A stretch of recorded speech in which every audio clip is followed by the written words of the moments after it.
Lancelin. Bonjour. Merci d'avoir accepté notre invitation. Vous êtes journaliste, passé par Marianne, l'Obs, dont vous avez été directrice adjointe avant d'en avoir été licenciée pour aller, disons-le, des raisons politiques. Vous êtes aussi l'auteur d'un essai remarqué et passionnant, en tout cas que j'ai trouvé passionnant, Le Monde libre, dans la très belle maison d'édition Les Liens qui libèrent. Vous y dénoncez notamment la mainmise des puissants sur les médias. On va y revenir ensemble, mais d'abord, quel autre regard est-ce que vous proposez aujourd'hui au Lancelin ? Écoutez, moi, ce que j'essaye d'être dans mon travail de journaliste, c'est une passeuse entre les concepts intellectuels, parfois les plus sophistiqués, et la vie du citoyen ordinaire et la vie politique de chaque jour. Alors, au cours des 18 prochains mois, une dizaine de chaînes de télé, dont BFM, Écoute TV, RMC Découverte, autant de radios, RTL, Europe 1, RMC, et pas moins d'une vingtaine de journaux, parmi lesquels Libération, L'Express, le JDD et même Le Monde, changeront d'adresse, la plupart pour se regrouper entre eux. Qu'est-ce que cette concentration dit de l'état de nos médias et de notre démocratie d'ailleurs ? Écoutez, il suffit de se figurer à Libération, l'ex-journal Mao, le journal de Sartre, dans la même tour que BFM et que l'Express, pour comprendre qu'un monde entier vient de s'effondrer, que tout ça, que les milliardaires ont fait leur marché dans les médias avec la complicité totale du politique, notamment sous le quinquennat de François Hollande, et que désormais, de la part de titres dont on peut dire qu'ils ont été ainsi, d'une certaine façon, salis, il n'y a plus grand-chose à attendre. En définitive, quels que soient les gens de qualité à l'intérieur et l'énergie avec laquelle ils se battent, bien sûr. Ça veut dire que ces médias sont aujourd'hui, étaient hier peut-être, sont aujourd'hui en tout cas au service du politique ou de la finance ? De facto, il ne faut pas se raconter d'histoire, c'est le capital qui décide. C'est l'actionnaire qui décide. Alors évidemment, ça prend des formes plus subtiles qu'un coup de fil. Mais à partir du moment où, en tant qu'actionnaire, vous nommez le directeur de la rédaction, vous choisissez l'homme adéquat à la tâche à réaliser, me semble-t-il, c'est l'évidence. Et donc, il n'y a pas une espèce d'harmonie préétablie, miraculeuse, qui ferait que les journalistes sont adaptés idéologiquement à leur patron. On sait très bien dans quel sens ça marche. Vous parliez de la qualité des journalistes tout à l'heure. Vous y croyez quand même, vous, à l'objectivité des journalistes ? Oui, moi je pense que réellement il y a encore des gens qui se battent dans les sous-pentes de ces grands médias, de ces grands titres détruits. Il y a des gens qui essayent de faire de leur mieux. Maintenant, il faut le savoir aussi, l'idéologie de la neutralité, de l'objectivité, elle a une histoire. Elle n'est pas tombée de nulle part. Aux États-Unis, elle naît dans les années 1920 avec la naissance des écoles de journalistes. À partir du moment où les journaux commencent à être achetés par le milieu des affaires, eh bien, se répand cette espèce d'idéologie de la fausse neutralité derrière laquelle, en définitive, tout le monde s'abrite et se planque pour véhiculer en réalité très souvent l'idéologie libérale des actionnaires. Pourquoi, à votre avis, aujourd'hui, on dénonce tant, ou en tout cas, pourquoi il y a une telle focalisation sur le cas Raquel Garrido dans les médias et pas celle de Éric Brunet, Elisabeth Lévy ou Dominique Seux même ? L'une fait de la politique, certes, mais les autres, ils n'en font pas de politique. Écoutez, c'est toujours la fameuse vieille phrase, quand un patron parle c'est de l'économie, quand un syndicaliste parle, c'est du militantisme. Raquel Garrido, je pense qu'au-delà de sa personne, elle paye pour la France insoumise entière. Il y a une véritable chasse à la France insoumise dans les médias. Je crois que c'est incontestable. Il suffit d'observer les éditorialistes. Quand ils se trouvent confrontés à un des jeunes députés de la France insoumise, que ce soit Adrien Quatennens ou Hugo Bernalicis, ils ont littéralement la bave aux lèvres. Donc, il faut le prendre comme un hommage. Si ces gens sont aussi attaqués, c'est qu'ils dérangent. S'ils dérangent, c'est qu'ils sont aujourd'hui la seule opposition structurée et intellectuellement efficace dont nous disposons face au macronisme et à cette espèce de réunification du parti des affaires de droite comme de gauche sous l'égide de cette nouvelle présidence de la République. Alors, dans un sondage IFOP publié hier pour Public Sénat, on apprend que 78% des Français souhaitent que la parole des citoyens soit davantage mise en avant.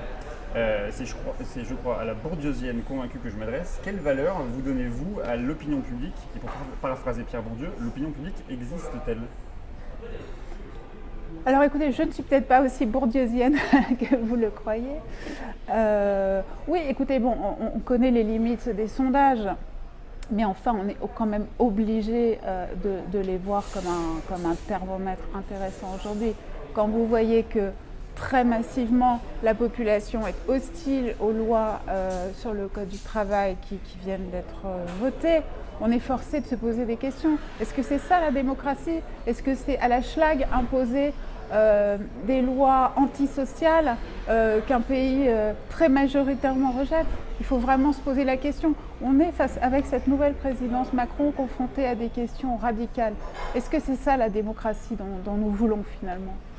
Alors vous avez co-signé un appel à la création d'un nouveau média fondamentalement alternatif, dites-vous, mais surtout indépendant, lancé par des personnalités proches de Jean-Luc Mélenchon, mais aussi on y retrouve aussi Aurélie Filippetti, Noël Mamère, Philippe Poutou, même Arnaud Montebourg.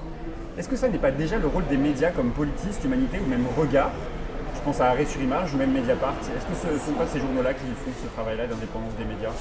Non, vous avez tout à fait raison. Il ne s'agit absolument pas, enfin moi c'est comme ça que je lis cette démarche, de supplanter tout un univers de presse alternative et indépendante qui existe déjà.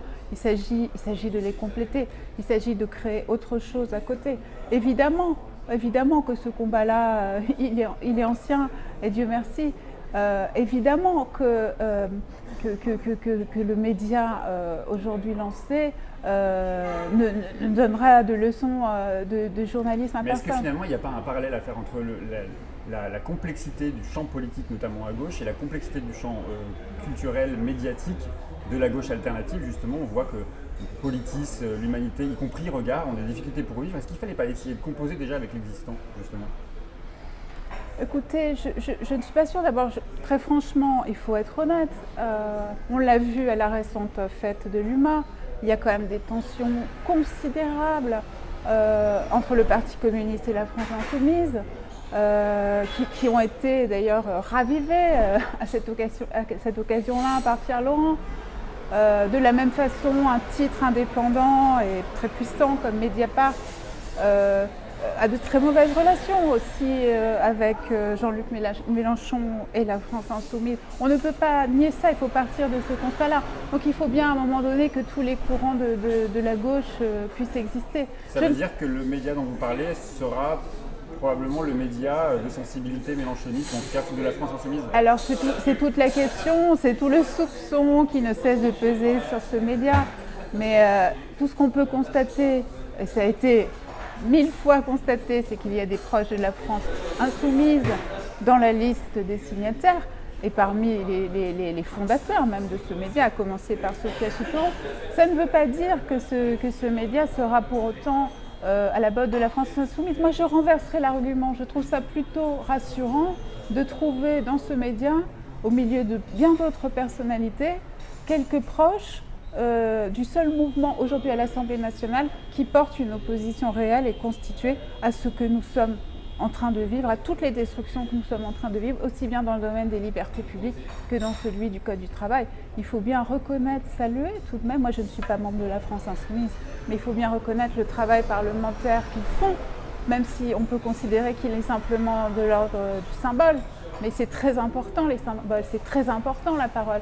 Or ça fait bien 30 ans qu'on n'avait pas entendu une véritable opposition à l'Assemblée nationale. Ça c'est difficile de nier que ça fait du bien quand même.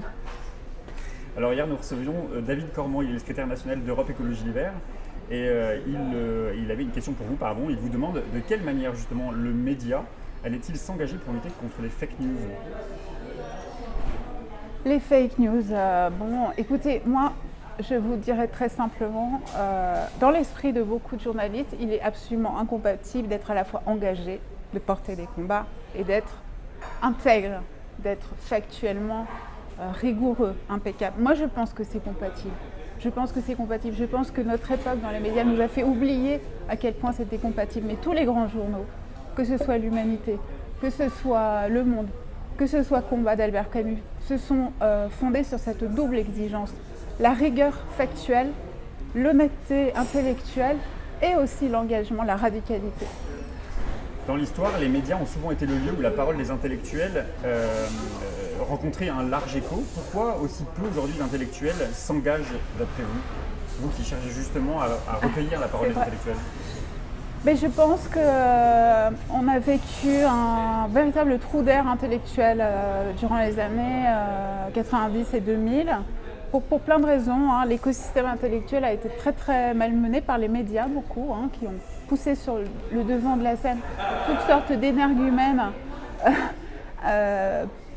plus ou moins parce que réactionnaires. Sur le champ libéral, les intellectuels, on les voit quand même, ils y sont dans les médias, ils sont globalement majoritaires même dans les médias. Ils y sont. On sait très bien que ce sont les intellectuels radicaux qui, eux, sont repoussés toujours plus loin dans les marges, loin de la lumière. Je prendrais comme exemple l'émission de Frédéric Tadei, qui quand même pendant des années, sous Sarkozy, nous fournissait tous les soirs un accès à n'importe qui, à des paroles originales, différentes, venant absolument de tout le spectre intellectuel. Et cette chose-là, elle n'a cessé d'être bannie au fil des années, au point que maintenant il a carrément été exclu de la télévision. C'est une chose extrêmement grave en réalité, parce que nous mettrons des années à remonter cette pente-là. Allez, une dernière question, Aude Lancelin. Aujourd'hui, les fonctionnaires sont mobilisés. La CGT appelle à une nouvelle mobilisation le 19 octobre. La convergence des luttes, vous y croyez aujourd'hui? Quelle peut être la place d'ailleurs et le rôle du journaliste dans un conflit comme celui qu'on voit d'émerger? Est-ce qu'il y a une responsabilité des journalistes, des intellectuels à se mobiliser? Je sais, on ne peut être que attristé par le spectacle offert par la Confédération syndicale. On voit à quel point il est difficile d'organiser une lutte collective. Tout ça, bien sûr, nous payons à une histoire, nous payons une facture ancienne. Le syndicalisme a été discrédité dans les médias. On sait de quelle façon et par quel procédé, en privilégiant toujours le point de vue du consommateur, le point de vue de l'usager, par rapport au sens politique de ce qui se passait dans le pays. Et là encore, il y a un gros travail de reconstruction à opérer. Merci beaucoup Aude Lancelin. Demain, je recevrai Éric Benel et justement, il est le porte-parole de l'Union syndicale solidaire. Nous reviendrons avec lui sur la mobilisation des fonctionnaires qui a lieu aujourd'hui et des suites à donner au mouvement. Vous avez une question pour lui? J'ai une demande pour lui, plutôt qu'une question. Je pense qu'il faut qu'il rejoigne le 19 octobre prochain la CGT qui me paraît bien seule en ce moment pour défendre nos droits. Alors nous transmettrons la demande. Merci beaucoup. Merci à vous.